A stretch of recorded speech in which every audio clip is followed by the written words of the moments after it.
हाँ, बंदर से नहीं।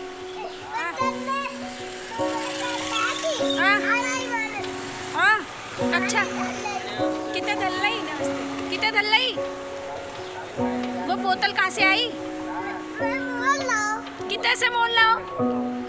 हाँ हाँ, अच्छा पैसे कितने दिए? पैसे किसने दिए पहले बता। जो कौन है और कहाँ है? पैसे किसने दिए? जो मेरो है ना। पैसे हमारो पैसे किसने दिए हैं? तो मैं बच्चों को स्कूल छोड़ने जब गई उस समय ये छोटा बच्चा है, ये हमारे यहाँ गार्ड अंकल हैं, उनके बेटे का बेटा है, मतलब उनका नाती है। ये बहुत अच्छा बोलता है, ये बहुत अच्छा है। तो मैंने कहा चलो इसका एक छोटा सा क्लिप डालती हूँ, आप लोग ज़रूर बताना इसका बोलना आपको कैसा लगा। हेलो, तो आज मैंने बहुत सारी रील्स बनाई यूट्यूब में, तो आप लोग प्लीज़ मेरी रील्स भी देखना, आपको कैसी लगती है। तो मैं आपको दिखाती हूँ मैंने क्या पहना था। सिंपल ड्रेस पहना अपना, मैंने पहना था अपनी शादी का लहंगा, जो मैंने आज पहन के बहुत सारी रील्स बनाई। तो बने रहिएगा, मैं दिखाती हूँ आपको ये लहंगा मेरा कैसा लग रहा है। तो ये है मेरी शादी का लहंगा, बताइए। इसमें लहंगा परी दुपट्टा मेरा दूसरा है, इसका बहुत हैवी दुपट्टा है, मैंने नहीं ओढ़ा, ये मेरे दूसरे वाले लहंगे का दुपट्टा है, ये ब्लाउज भी उसी का है। तो बताइएगा आपको मेरा ड्रेस कैसा लगा।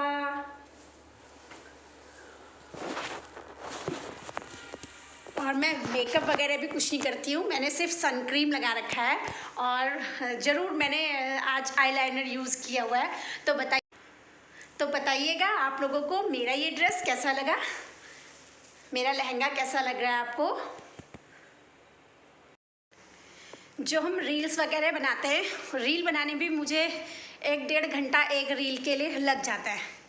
आप सोचते होंगे कि गाना है सीधे दबाया और बना दिए, नहीं, एक रील बनाने भी मुझे 1-1.5 घंटा लग जाता है, क्योंकि मेरे पास स्टैंड भी नहीं है और मैंने वो सेल्फ बनाना है, खुद बनाना है।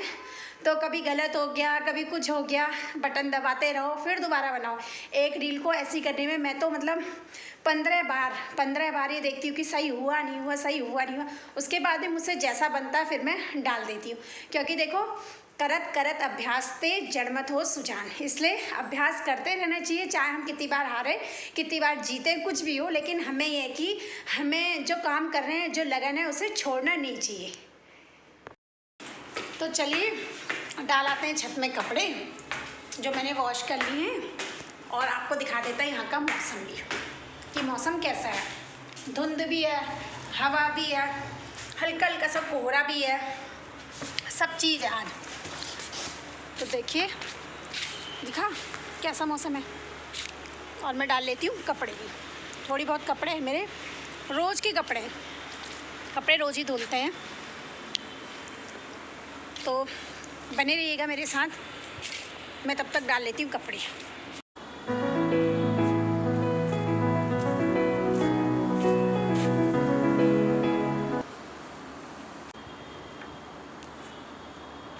तो कपड़े भी मेरे ऑलमोस्ट डल गए, थोड़ी कपड़े थे क्योंकि हम रोज़ धो लेते हैं, और आजकल वैसी विंटर सीजन है, मैं चाहती हूँ कि कपड़े टाइम से सारे धुल जाएं, मौसम का पता नहीं है।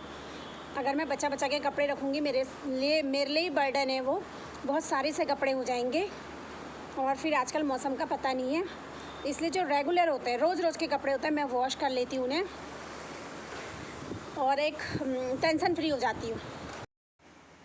अभी मैं मार्केट गई थी, मेरा कुछ काम था, ये हमारे यहीं पे है ग्रोसरी शॉप में, मुझे कुछ सामान लेना था, तो मैं अभी आई रही हूँ।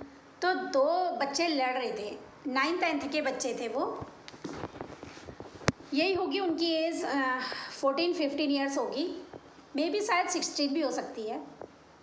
तो वो दोनों आपस में लड़ रहे थे।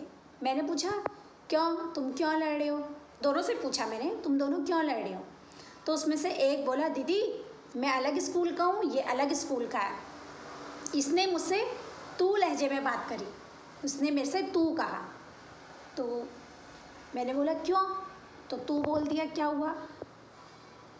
तो बोला जब इसने मुझसे तू कहा मैंने इसे गाली दे दी, जब पहले वाले ने दूसरे वाले से तू कह के बात करी तो जिसे तू कहा उसने उसे गाली दे दी। तो मैंने कहा क्यों, तूने गाली क्यों दी? वो बोला दीदी बस ऐसी दे दी, इसने मुझसे तू कहा और मैंने इसे गाली दे दी। इसे समझना चाहिए कि तब तुम मुझसे तू कह के बात कर रहे हो तो मैं तुम्हें गाली दे दूंगा। ये शब्द तुम्हें कैसा लगेगा? मतलब उसने उसको तू ना बोलकर उसका आंसर उसे गाली से दे दिया। तो मैंने सोचा कि देखो दुनिया में कैसा होता है ना, तो हमेशा सोचना चाहिए, विचार करना चाहिए हर बात का। जब हम किसी से तू कह के बात कर रहे हैं, जब हम किसी से गाली दे के बात कर रहे हैं, के बात करेगा, वो चीज़ हमें एक्सेप्ट ही नहीं है तो दूसरा कैसे एक्सेप्ट करेगा ना? सोचना चाहिए ना। उस समय मुझे बहुत, मैं मतलब सोचती रह गई कि देखो दुनिया कैसी होती है ना, कि हम उसने उसे तू कहा, उसने तू का आंसर उसे गाली में दे दिया।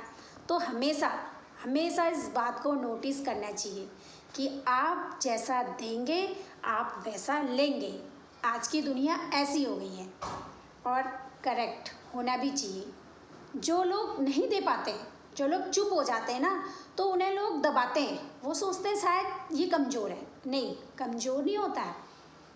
हर चीज़ को सहन करना सबसे बड़ा, मेरे ख्याल से अगर किससे हमारी लड़ाई हुई है और शांत रहना, वो मतलब वो जीत का प्रमाण होता है कि हम इससे जीत गए। और कोई इंसान हमें गुस्सा दिलाने में कामयाब हो गया तो इसका मतलब मैं ये सोचती हूँ कि हम उसके हाथ की कठपुतली बन गए कि देखो हम शांत रहते हुए भी इसने हमें गुस्सा दिला दिया। तो हमेशा सोच विचार करके बोलना चाहिए। जैसा आपको पसंद नहीं है शायद दूसरा भी वैसा पसंद ना करे, तो आप जहाँ जो बोलते हैं सोच के बोला करें। तो ये है हमारा मार्केट लालपुर का। ये बाज़ार गए हैं, सब्जी लेके आए हैं। ये हाईवे है।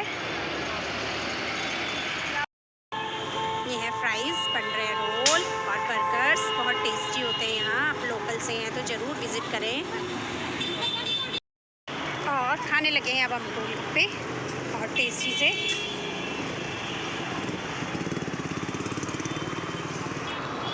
गोलगप्पा बहुत टेस्टी है। ये है हमारी फल की शॉप। आप लोकल से हैं लालपुर से तो यहाँ विज़िट कर सकते हैं। बहुत अच्छे फ्रूट्स मिलते हैं मेरे। तो फ्रेंड्स, मार्केट से आने के बाद मैं थक गई।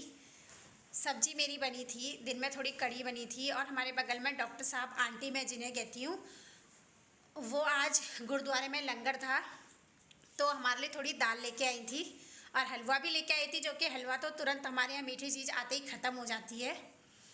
तो दाल भी बची है, कड़ी भी है, तो मैं अब क्या करूँगी कि रोटी बना लूँगी बस।